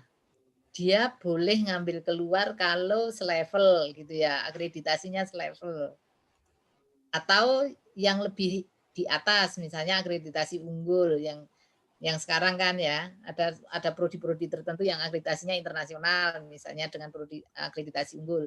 Ada prodi yang menerapkan seperti itu, ada perguruan tinggi yang menerapkan seperti itu. Ada yang tidak, ya, ada yang tidak. Nah, sekarang tujuan kita mengambil di luar itu supaya kan pengetahuannya lebih baik ya.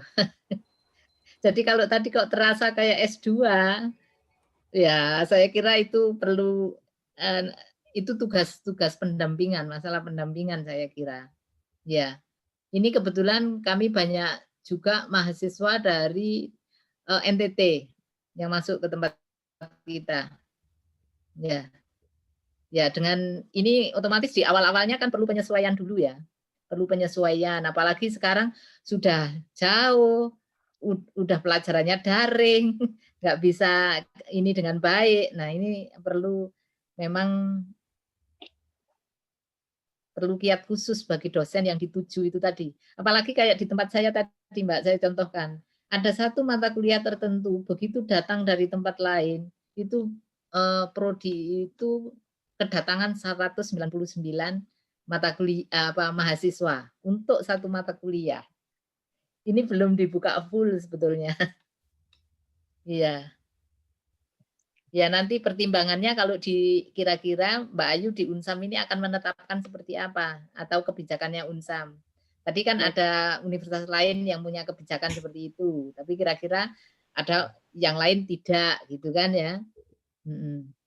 Kemarin bahkan waktu ditawarkan gitu ya, waktu ditawarkan kemarin secara umum UGM itu mendapat 4.000 mahasiswa yang masuk ke UGM, tetapi nggak ada satupun mahasiswa UGM ngambil ke tempat lain. Itu potret yang terjadi kemarin. Ya, ya. Ya. Ya, kira-kira nanti kan di Aceh sendiri kan ada potretnya ya. Kira-kira benar enggak nanti mengambil ke Sahkuala dan Medan? Atau karena bisa online ngambil di UM kan nggak jauh-jauh gitu kan, bisa juga gitu misalnya. Atau ngambil ke UNJ di Jakarta supaya kenal sama anak-anak di Jakarta misalnya. Ya.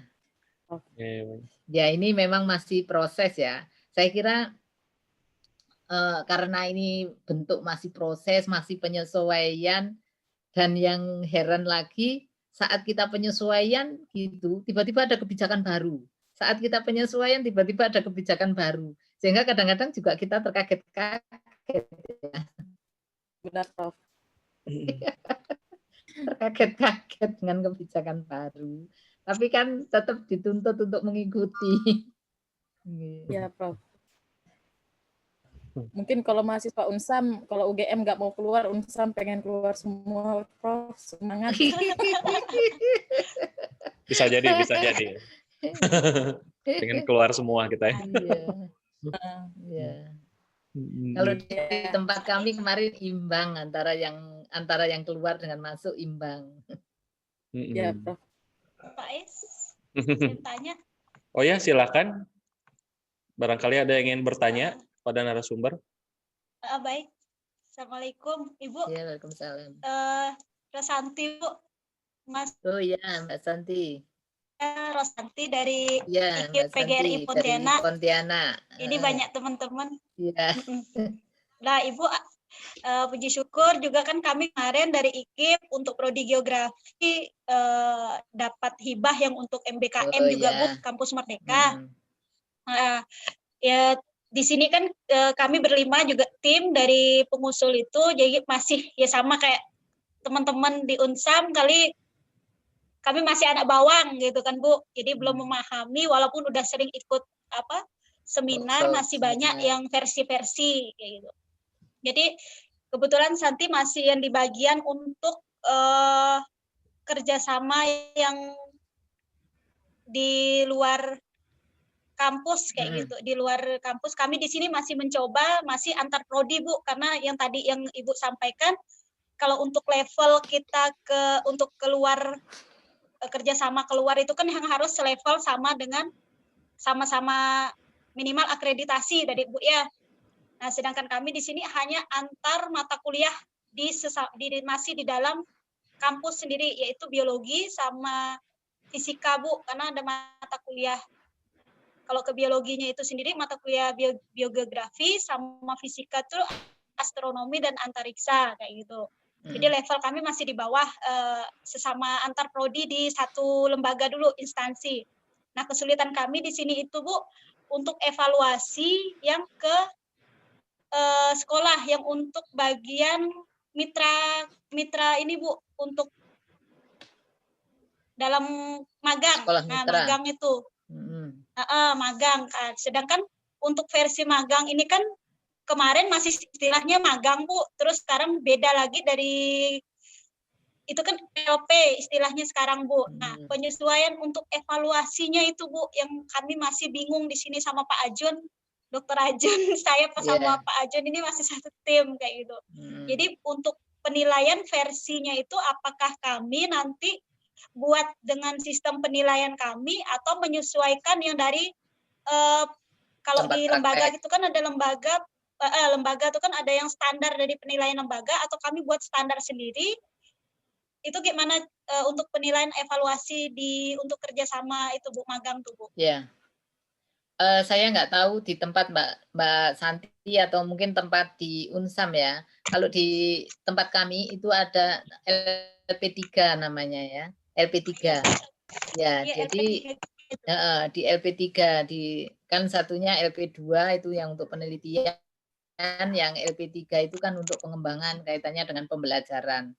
Nah, di LP3 ini item-item untuk form penilaian itu yang merumuskan kita dosen yang ada di jurusan itu kita diwakili oleh yang namanya dosen inti.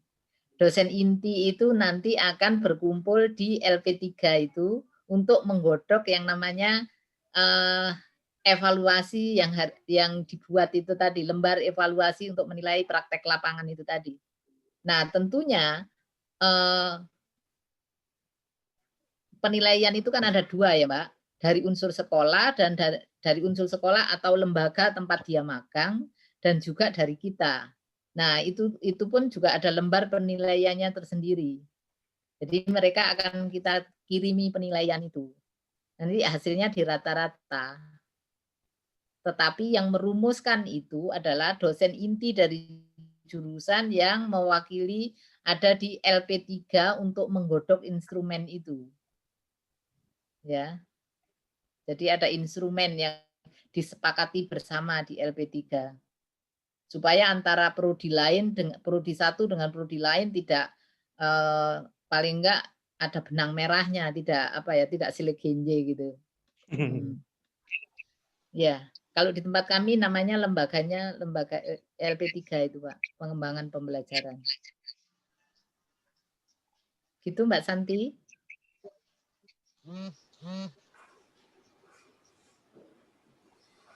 Halo Mbak Santi. Sepertinya terputus Prof. Iya. Ya.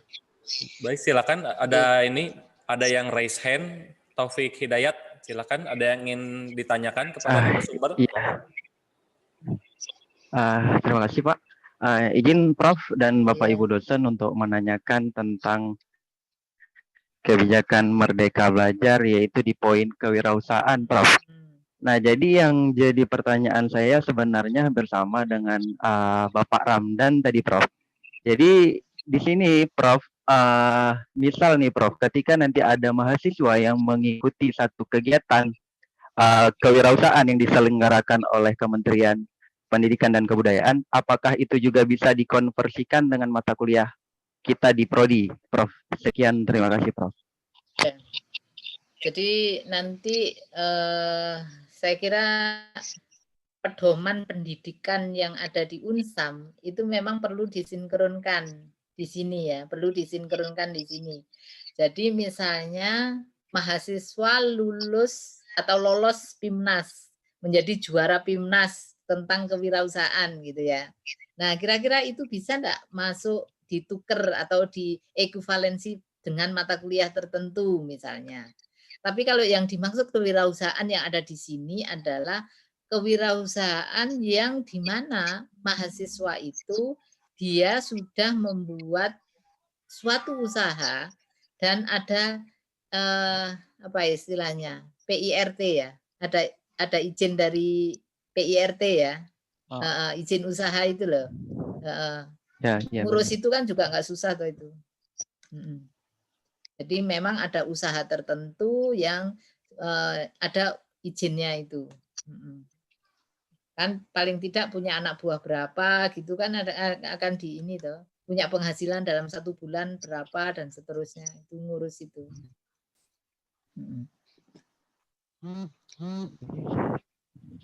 Baik, barangkali dari topik ada ini lagi dari Terima kasih, saudara Prof. Taufik. Sudah cukup? Cukup, Pak. Oh ya, oke. Terima kasih atas pertanyaannya.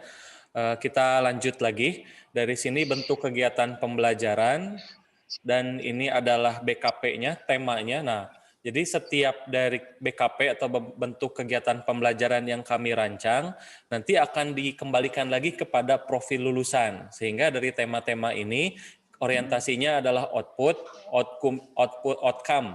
based education, yaitu pada profil guru geografi, analis kebencanaan, dan analis konservasi lingkungan.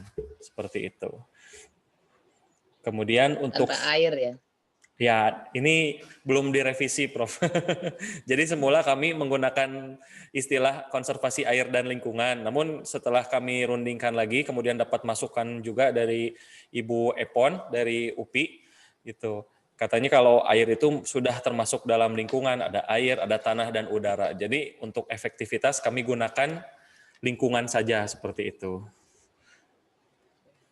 Nah, kemudian sistem penilaian, di sini kami merencanakan sistem penilaiannya itu berdasarkan nilai mahasiswa yang dinilai dari logbook dan laporan yang mahasiswa kerjakan. Nah, namun di sini kami masih ada keraguan apakah lembaga mitra, apakah perlu dilakukan seminar ujian atau cukup memberikan soal ujian, seperti itu. Dan apakah nanti lembaga mitra itu harus memberikan sertifikat kepada mahasiswa sebagai bukti mereka telah mengikuti kegiatan atau tidak. Seperti itu, Prof. Kemudian yang selanjutnya juga sama seperti yang tadi lanjutan sistem penilaian. Sistem penilaian yang digunakan untuk transfer kredit adalah hybrid form, yaitu menggabungkan antara free form dan structured form. Jadi di sini kami menggabungkan kalau misalnya kegiatannya seperti penelitian, kami mengkonversikannya kan akan lebih mudah karena penelitian itu langsung berkaitan dengan mata kuliah yang diberikan. Jadi misalkan pada semester 6 ada mata kuliah geografi sumber daya alam misalnya. Kemudian mereka mengambil penelitian yang berkaitan dengan itu, maka kami bisa langsung mengkonversikannya. Tapi jika mereka mengambil kegiatan seperti kewirausahaan dan kewirausahaannya itu ternyata cukup sulit untuk dikaitkan dengan mata kuliah, maka kami akan menggunakan free form. Jadi kami analisis kira-kira indikator capaian apa yang bisa masuk ke dalam kegiatan tersebut dan kami berikan nilainya. Seperti itu. Jadi ada yang bisa disamakan dengan mata kuliah dan ada yang tidak. Seperti itu, Prof. Untuk sistem penilaian.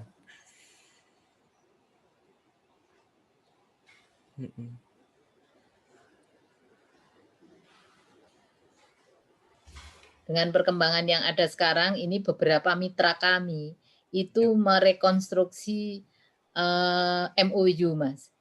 Oh, ya, merekonstruksi MOU. Jadi kalau dulu itu misalnya kami dengan BIG cukup anak-anak kami magang di sana.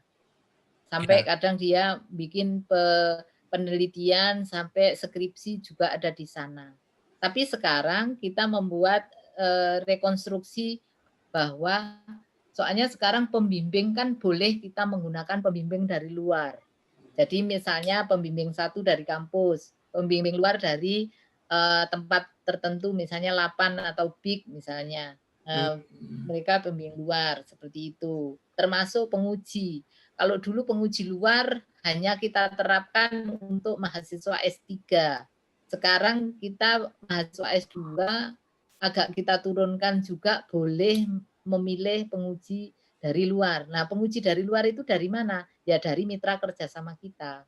Kita ambil dari lembaga-lembaga yang sudah bekerja sama dengan kita. Tentu saja sesuai dengan kompetensi beliaunya ya.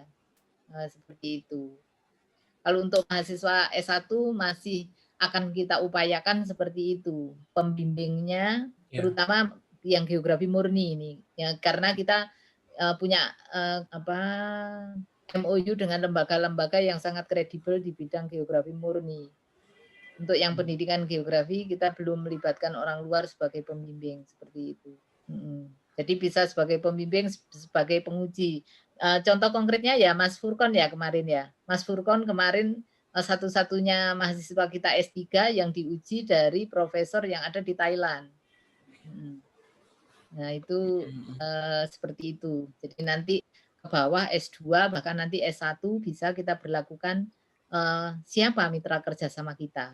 Jadi makanya kalau tadi di misi yang keempat membangun kerjasama tadi itu tidak hanya itu sebagai pajangan, tetapi betul-betul terrealisasi. Kalau di tempat kami mengistilahkan ini MOU-nya tidur kalau nggak digunakan itu istilahnya MOU tidur.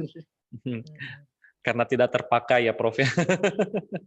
Iya, tidak terpakai. Habis tanda tangan MOU, habis gitu terus nggak ada apa-apanya kelanjutannya. Ya baik. Gitu, Oh iya. Mas. Mohon maaf Prof, kan saya agak sedikit ke teknis.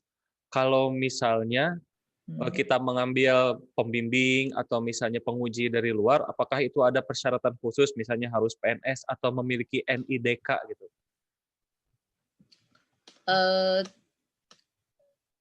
Enggak ada persyaratan sih. Bahkan kan kalau di tempat kami ada teman-teman dari teknik itu. Iya. Misalnya dia dari teknik mesin. Dari teknik mesin dia mau mengambil penguji dari Astra Motor. Itu ya mereka enggak punya NIDN misalnya. Oh iya betul. Tapi yang jelas mereka kan sudah punya MOU dulu dengan mereka. Oh, yang terpenting itu kerjasamanya dulu ya, Prof ya? Iya. Yang jelas ya memang benar-benar praktisi yang kredibel ya. Iya. Baik. Terima kasih. Baik, barangkali Pak Furkan, Bu Ayu, Pak Ramdan, atau Bu Rona, atau barangkali Bapak Ibu ada yang bertanya? Izin bertanya Pak Faiz. Oh ya, silakan Bu Rona. Siang Prof. Rona mau tanya tadi terkait kualifikasi. Saat pertama Prof bertanya ke kita yang masalah kualifikasi, ini dosennya kualifikasinya mumpuni enggak gitu Prof. Jadi terpikir Rona karena pertanyaan itu. Jadi yang mau Rona tanyakan gini Prof, misalnya kan kita mencontohkan kami rata-rata di prodi, atau saya contohkan saya dan Pak Furkan misalnya S1, S2, S3 yang tiga-tiganya tuh mengambil khusus di bidang pendidikan geografi. Nah, kalau misalnya nanti penelitian kami Pak Furkan yang concern di bencana atau mungkin nanti Rona yang berencana concern di lingkungan itu dikatakan memenuhi standar kualifikasinya nggak? Itu Prof maksudnya. Atau memang karena memang kami S1, S2, S3 ya pendidikan geografi berarti memenuhi kualifikasi untuk yang di bagian profil lulusan untuk geografinya. Itu Prof demikian. Terima kasih. Prof. Ya. Jadi kalau kita bicara tentang kompetensi profesional ya, kompetensi profesional itu misalnya sebagai seorang dosen yang punya tugas ini, seorang pendidik geografi itu harus menguasai bidang pendidikan dan bidang keilmuan geografi. Jadi, kalau yang bersangkutan memadukan dua hal itu tidak masalah. Ya. Jadi dia menguasai seorang ini dia harus menguasai geografi pendidikannya, tapi juga dia harus menguasai kontennya. Jadi dia harus memadukan itu. Nah, nanti kalau misalnya Mas Furkon mau menjadi guru besar bidang itu ya harus ada ininya. Risetnya kemarin apa? Risetnya Furkan masalah buku ajar dan itu untuk mata kuliah geografi bencana. Iya, Prof. Bencana. Ya, saya kira kan itu mengintegrasikan. Ya, jadi kan nanti ya nggak masalah, masih ada di sekitar itu nggak masalah. Ya, semoga nanti segera menjadi guru besar ya. Amin. Bisa loncat kok Mas. Amin ya rabbal alamin. Furkon.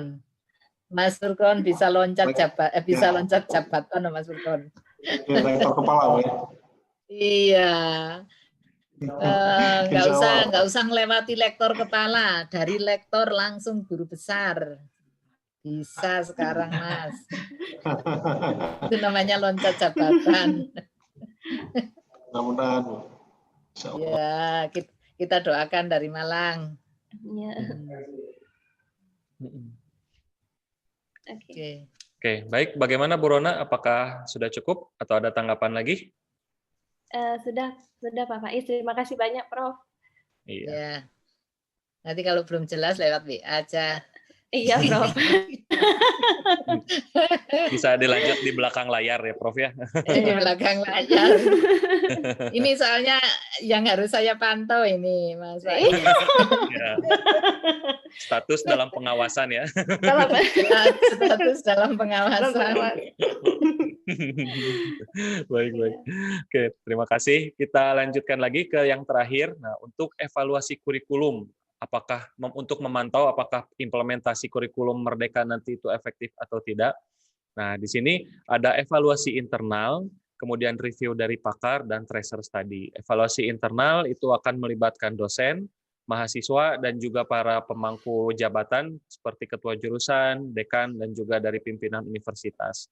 Kemudian review dari pakar, kami pun berencana nanti akan mengundang kembali gitu beberapa pakar untuk mengevaluasi apakah implementasi yang kami sudah lakukan itu sudah sesuai dengan tujuan, sudah efektif, efisien, atau belum. Kemudian yang terakhir dari tracer study, yaitu dari para alumni dan juga para pengguna lulusan.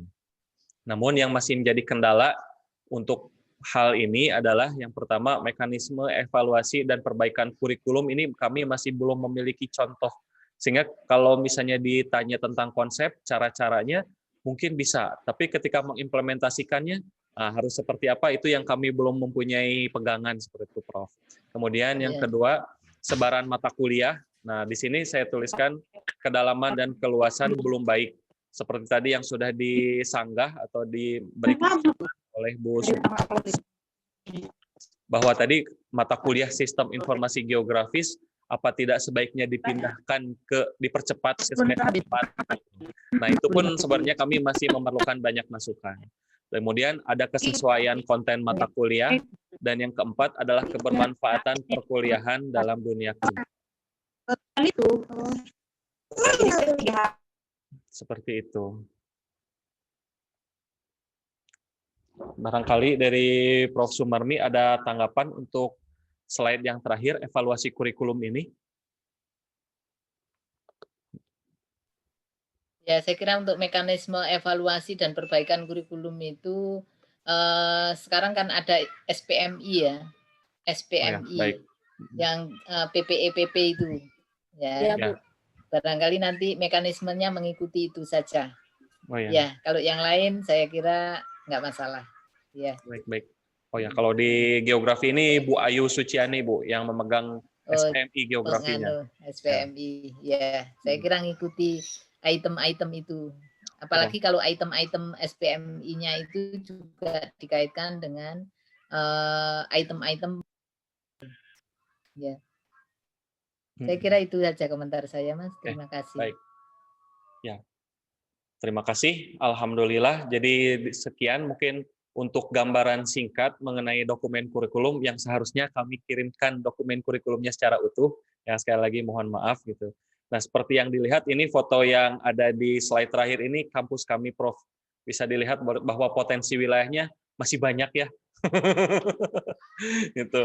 Kampusnya indah ya. Ya, alhamdulillah. Kampusnya indah, hijau. Alhamdulillah. Nah, di sini adalah indikator bahwa kita mempunyai tantangan untuk memanfaatkan potensi wilayah, Prof. Karena masih sangat melimpah gitu. Tapi alhamdulillah dukungan dari kampus, dari universitas kami itu sangat besar gitu. Jadi sehingga kami memiliki alat yang cukup lengkap. Ini pun foto kami ambil sendiri, bukan dari Google seperti itu, Prof. Karena memang berkat dukungan dari universitas. Seperti itu. Baik, terima kasih. Barangkali ada Bapak dan Ibu sekalian atau rekan-rekan mahasiswa yang ingin bertanya kembali kepada narasumber kita.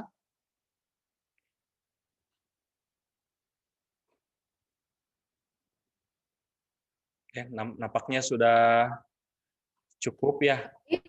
Saya Ya. izin bertanya. Boleh. Ya, sedikit Ibu, saya mau bertanya masalah bagaimana tentang mata kuliah umum di kurikulum Merdeka. Apakah ada jumlah SKS khusus berapa mata kuliah untuk mata kuliah umum atau tergantung universitas gitu, Bu?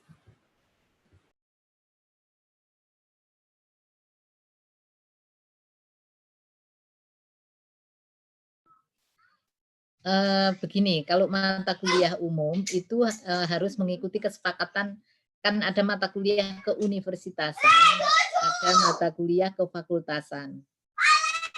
Jadi itu yang mestinya itu kan sudah dirancang sama universitas.